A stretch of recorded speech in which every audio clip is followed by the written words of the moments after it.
Hello, hello. Welcome back to the She Wrote This Part podcast. I'm so excited you're here. Today's episode is inspired by an email that I received that when I read, I was like, immediately like, I need to make an episode about this. Someone in my community wrote in and said, something along the lines of calm feels uncomfortable or wrong, and I keep creating problems when things are going really well. And I read that and I sat with it for a second because I knew immediately that she was not alone in this, like, not even a little bit. I've heard versions of this so many times, whether it's in DMs or in my client sessions and conversations with friends. And I've even felt this myself before I knew what subconscious reprogramming was. And when I share it with friends, they probably like look at me a little sideways because I've probably definitely brought this up at brunch before. Um, and so this inventing problems in our mind is one of those things that a lot of people are quietly living and not really talking about because honestly, it sounds a little ungrateful when you say it out loud. Like, my life is going well and I feel weird about it. It's not exactly the kind of thing you lead with at a dinner party. And so many people kind of just carry that and they feel confused by it. And then they maybe wonder if something is a little bit wrong with them. So that's why I want to talk about it today because nothing is wrong with you if you're experiencing this. And also because what's actually going on underneath is genuinely fascinating. And I think once I explain it, it's going to make so many things click. So I'm really excited to dive into this conversation because it feels equal parts uh relative, not relative, what's the word? Relatable. It's equal parts relatable and fascinating. It's a topic that paints exactly what happens in the subconscious so perfectly. So I'm excited to dive in. Before I dive in, though, I want to just spend a second, like, appreciating how truly ridiculous this whole experience is. Because if you zoom out and you look at it, like, you really look at it, it is objectively unhinged that the mind does this. You made it through the hard stuff, the actual, real hard stuff. You made it through, you lived through it, you're out of that season of your life, the season that was uncertain or painful or genuinely just so much. You got out of it and now things are good. Things are calm. You worked for this. Like, genuinely, you have been working so hard to arrive at this point. And now is when your mind tries to like spiral. It's so crazy. If you think about it, like things are good now, but now your mind wants to make you think that things aren't good. And the type of things we're talking about here are inventing arguments, hypothetical worst case scenarios about things that have not happened yet, and maybe even have like a 12% chance of actually ever happening, waiting for the other shoe to drop so hard that you basically already planned your reaction to the shoe dropping, feeling vaguely uneasy on a random Tuesday when, by all objective measures, Tuesday is actually completely fine. Your nervous system survived the actual storm and then looked back at the clear sky and went, I don't trust this. Something's coming. Let me just go ahead and manufacture some turbulence so that way we're ready. Which, thank you, nervous system. Very thoughtful, but truly unnecessary. We appreciate the dedication, but no thanks.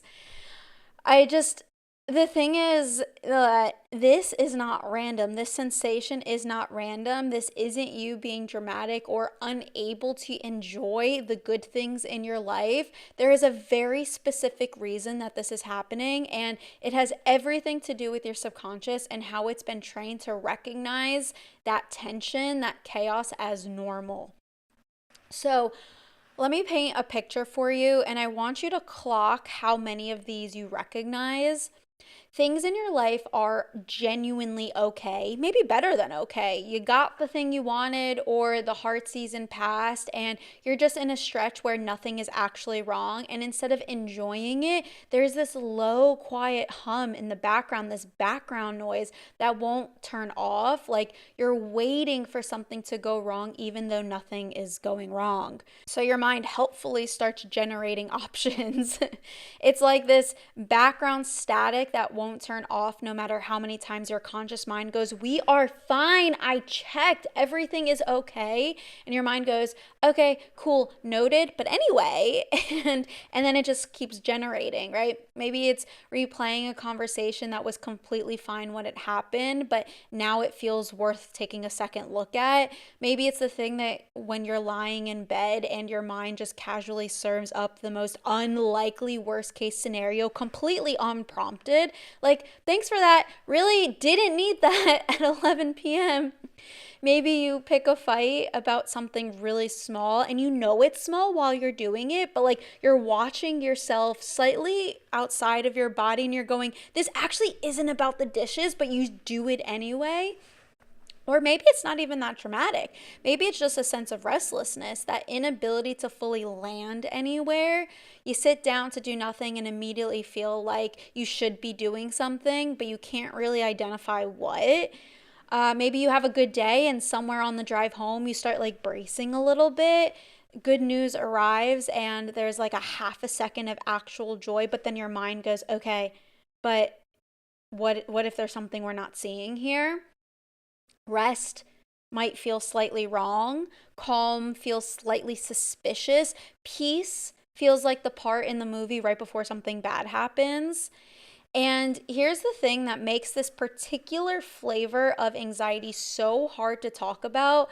And I think why a lot of people just silently live inside of it instead of being able to name it is that there's nothing to point to.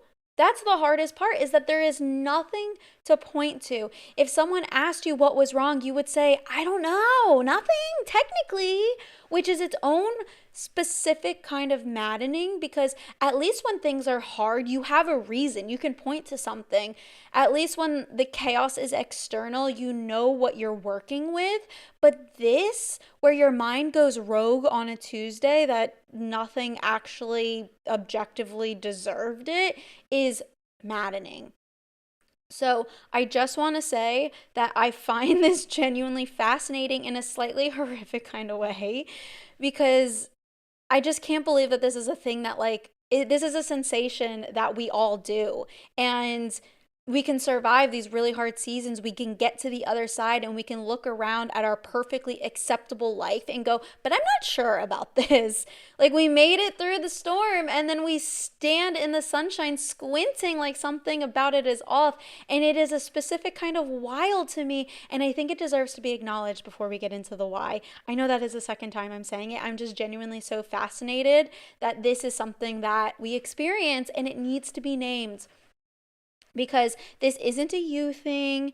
You're not being dramatic. You're not being ungrateful. You're not someone who just can't be happy, which I know is the story that really truly starts to creep in when this goes on long enough.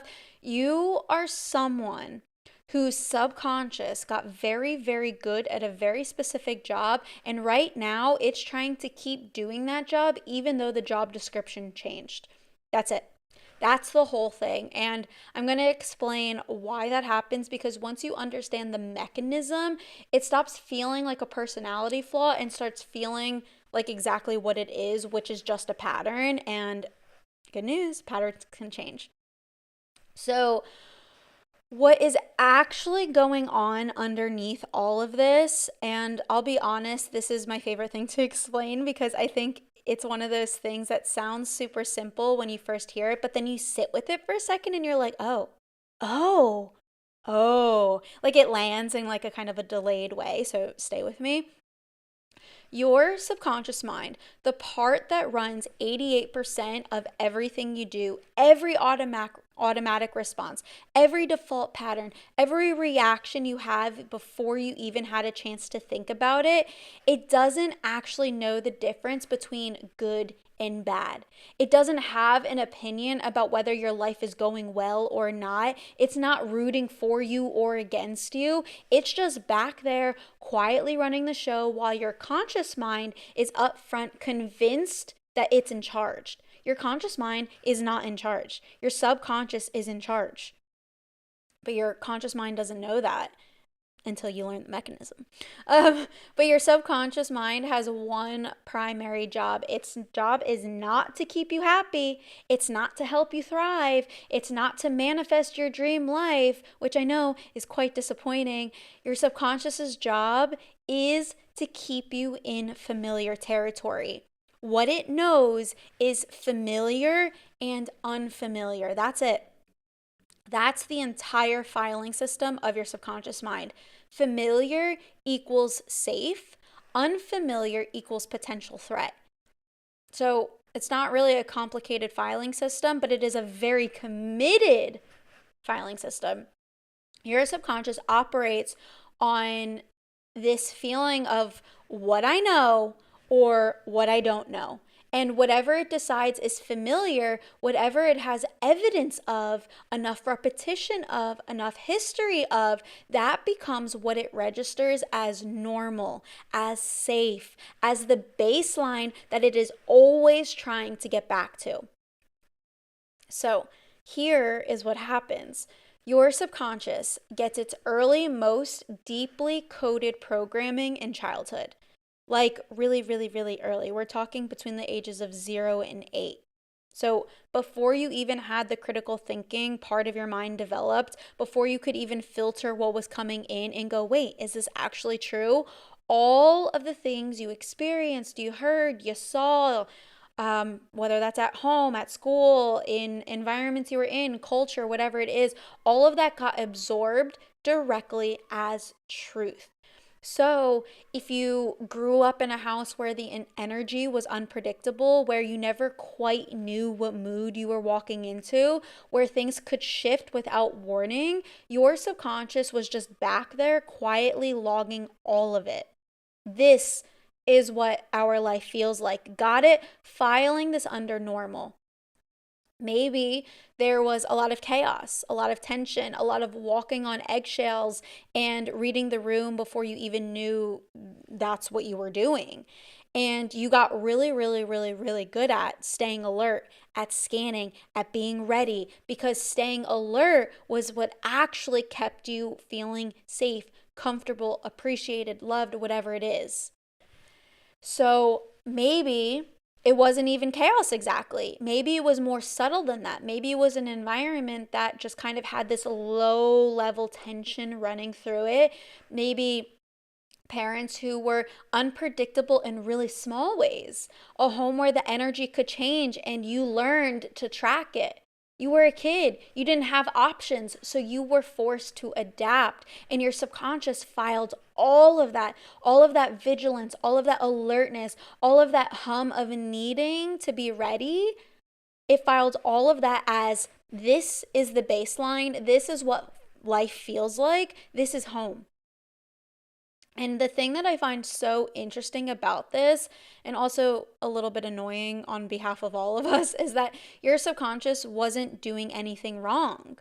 It was doing exactly what it was supposed to do. It took the environment you were in, assessed what you needed to survive it, and it built a system around it. A very efficient, very dedicated, completely outdated system, but still a system. So now, fast forward to right now, your adult life, things are good, or at least fine. There's no unpredictable energy to track. There's no room to read. There's nothing requiring you to stay on high alert. And yet your subconscious looks around all of this calm and goes, I don't have a lot of data on this. Because it doesn't. Calm wasn't the weather you grew up in. Calm wasn't what got filed under normal and familiar. So when it shows up now in your present life, your subconscious doesn't go, oh, wonderful, we've arrived. Everyone's relaxed. This is all great. It goes, this doesn't match the file, something must be wrong. And because unfamiliar reads as unsafe, it goes looking for a problem just to bring things back to the baseline that it recognizes. It's not trying to ruin your life. And I want to be really clear about that. It's not sitting there twirling like a little villain mustache going, she looks too happy, time to intervene. It's genuinely thinking that it's helping. It is doing its job with total commitment and zero awareness that the job description has changed. The environment you're in has changed. This is what I call familiarity-based anxiety. And it looks so specific and so common and so wildly untalked about because most of the conversations around anxiety is about what's triggering it externally, what happened, what's coming, what you're afraid of. And familiarity-based anxiety doesn't have an external trigger. The trigger is the absence of one. The trigger is things are fine and that feels wrong. This is why so many people end up creating chaos in their lives right when things are finally starting to go well. And it doesn't have to be dramatic chaos necessarily. I just mean self-sabotage that doesn't fully make sense, pulling back right when things start going good or things start gaining momentum, picking the fight, making the decision that complicates things, suddenly finding 17 problems with the situation that was fine just last week.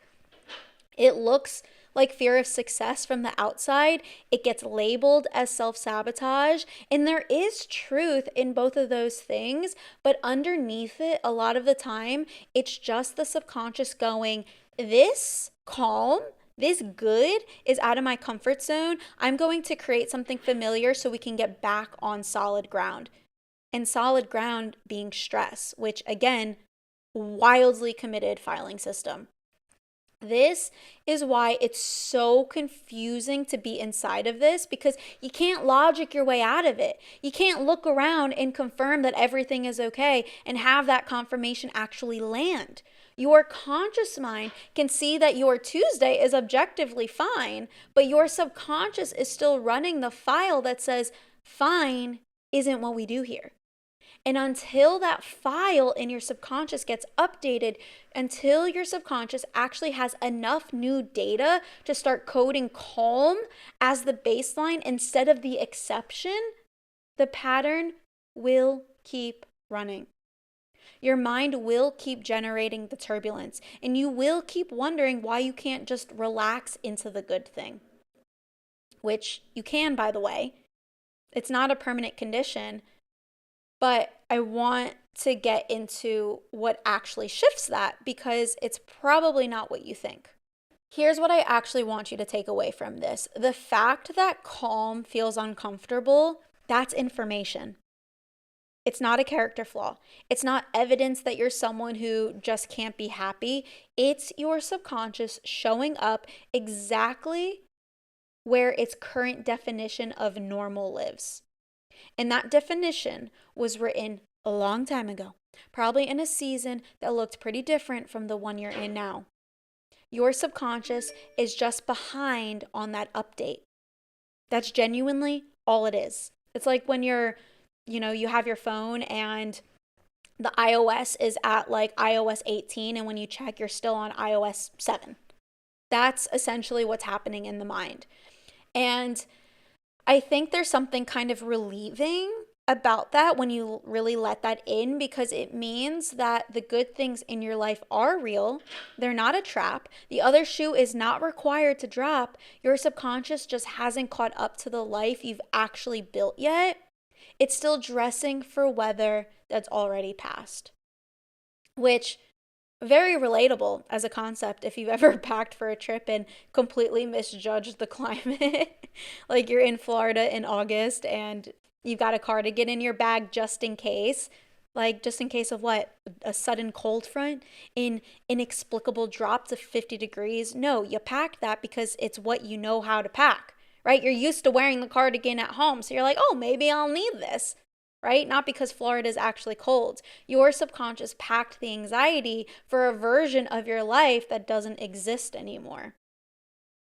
And I want to be specific about what I mean when I say update, because this is where people usually expect me to say, like, oh, just journal or go to therapy or just sitting with the discomfort long enough until it passes. And listen, I love journaling.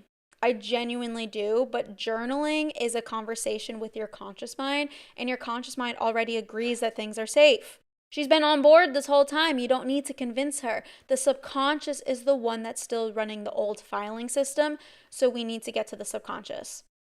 And here's the thing about your subconscious, it doesn't update the way your conscious mind does. It doesn't read a reframe and go, oh, good point, updating my file now. It doesn't respond to logic or insight or even a beautifully breakthrough moment. The subconscious updates through direct subconscious access, which is exactly why awareness alone, as valuable as it is, doesn't move this particular needle. This is what I call informed suffering, by the way. And I mean that genuinely. There is a specific kind of painful that comes from knowing exactly what you're doing and feeling completely unable to stop doing it. Like, you can see the pattern, you know the pattern, you can name it, you can trace it back to where it's coming from, but then you go home and you do the thing anyway. Not because you're not trying hard enough, but because you're working on the 12% this whole time.